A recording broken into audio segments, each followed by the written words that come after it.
Alright, what's up guys? Today, as you can see in the background, we got the Nova. She is done and she's going home.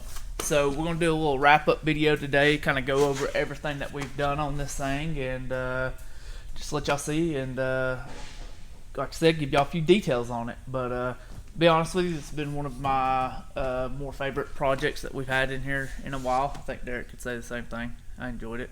Did you? Yeah, oh yeah. Yeah. It's been a very nice project to do. Like I said in previous videos, the car looks a little rough on the outsides, but it's not. It's just the paint. The car is super clean. Ain't got a bit of rust in it nowhere, so that always makes it super nice to work on.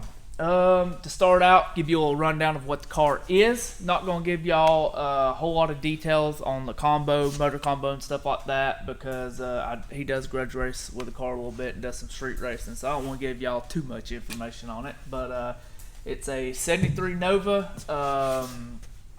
LS base 6.2 with a stock style blower. I'll let y'all see that.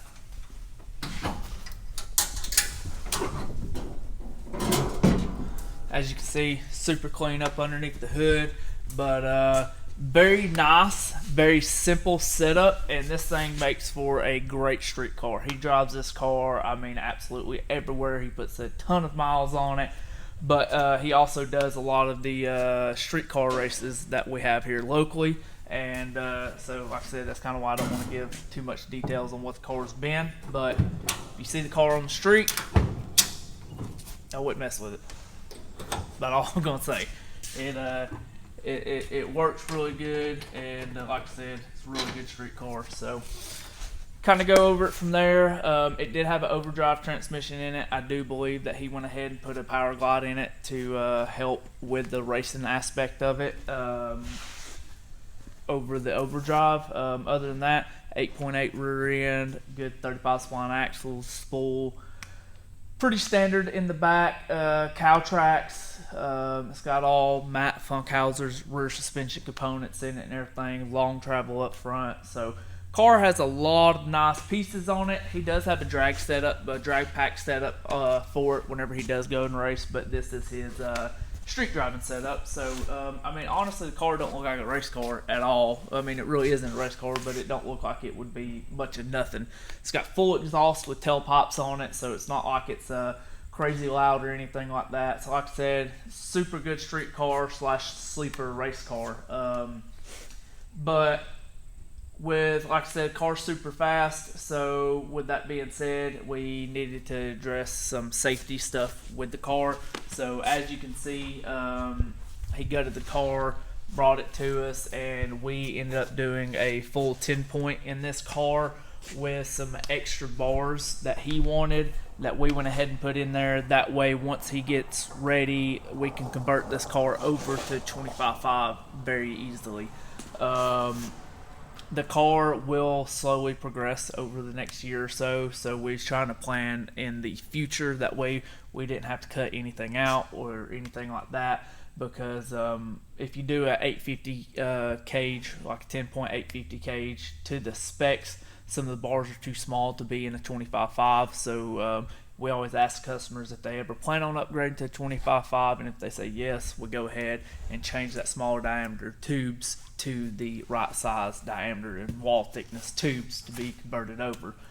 But a few cool things on this one is instead of just doing our standard down back bars, we did go ahead and do what a lot of people call the double halo feature. So we got the double halo, or two down bars that attach to the double halo, and then as you can see, we went ahead and we had cut out all the factory rear package tray stuff and ended up doing our own tin work and stuff back here.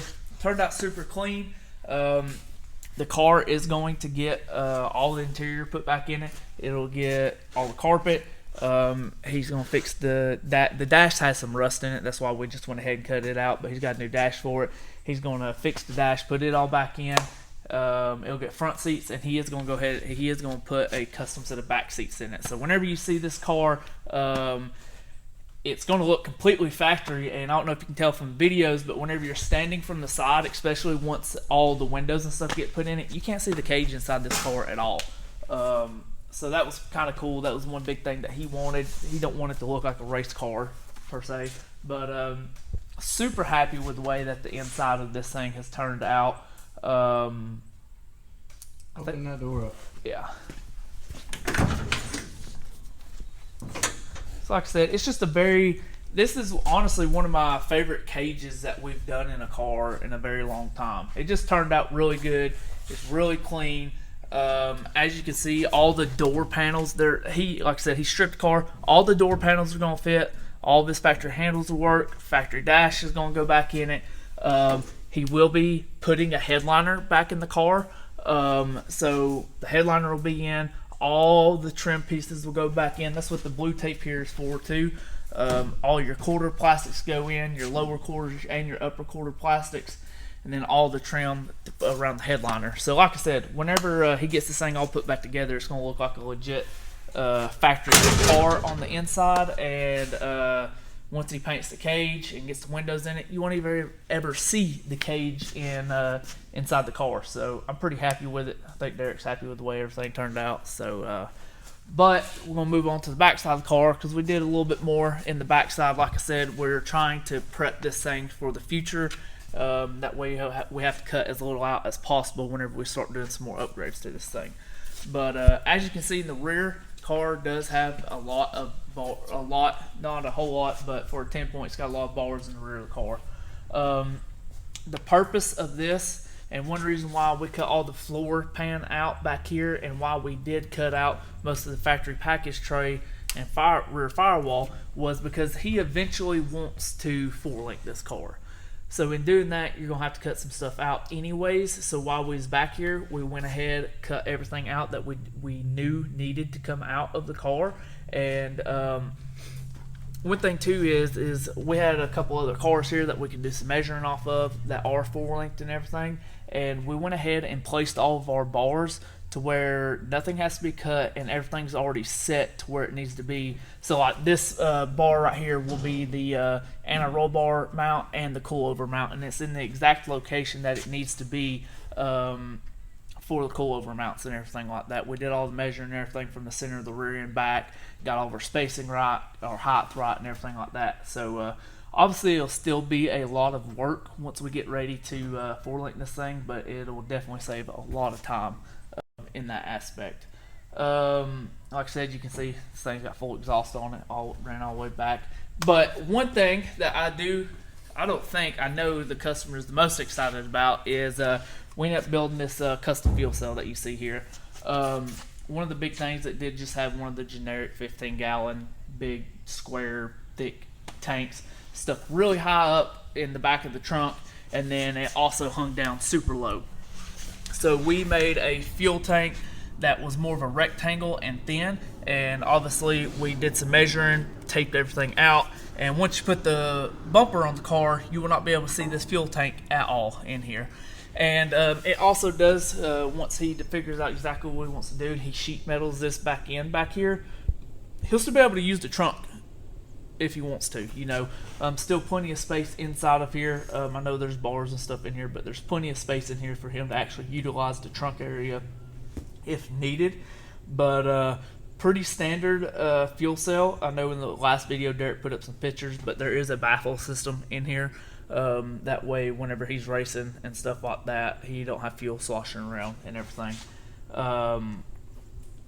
But yeah, that's a pretty cool feature of it, and probably one of the coolest features is obviously you're probably asking where do we fill these things up. If you're familiar with any of the early and mid 60s and 70s hot rod cars, especially the Chevrolets, they have a fuel cap right behind the tag back here. So we, if Derek walks around here, that's what we did.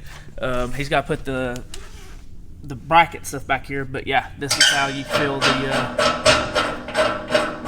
it up back here. Use the standard just a screw-in cap and stuff like that, but that was a pretty cool feature that he wanted to add to the car.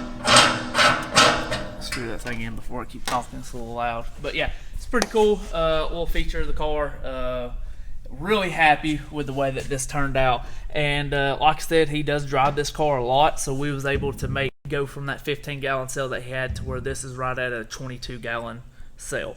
It also, like I said, it does have the baffle system in it. It does have a sump in it, and the tank it has an inch of fall from the front side to the back side. It tapers down an inch. That way, everything's automatically gravity fed to the sump that's back here. So, yeah, that's about. Am I missing anything on here? No, I don't think so. Don't think so. He is actually on his way to come pick this thing up at some point today. I thought that might have been him.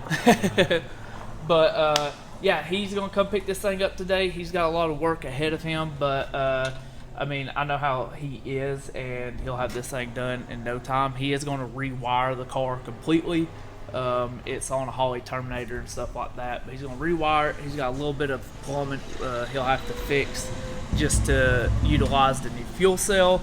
And then, like I said, just putting all the factory interior stuff back in it, painting the sheet metal if he decides to paint it, and yeah, like I said, I think that's a wrap on this thing, isn't it? It is. Anything else you want to add? No, I'm just excited to see it. I know it'll be running soon. Yes, it wouldn't surprise me if he didn't have this thing running in just honestly a week or two. That's just the type of person that he is. If you know him, or if you know who this car is, you know that's how he is. That's kind of another cool thing with this car is the guy that owns it. He's built race cars. He helps a lot of the local racers. So for him to trust us to do this, that was definitely made me feel good about our business and what we do. Having somebody of his caliber, like I said, trust us to do this, and I think we're the first person that's ever done any fab work for him. So definitely was a good feeling for him to trust us to do this thing. But yeah, like I said, that's a wrap on this project. Super excited.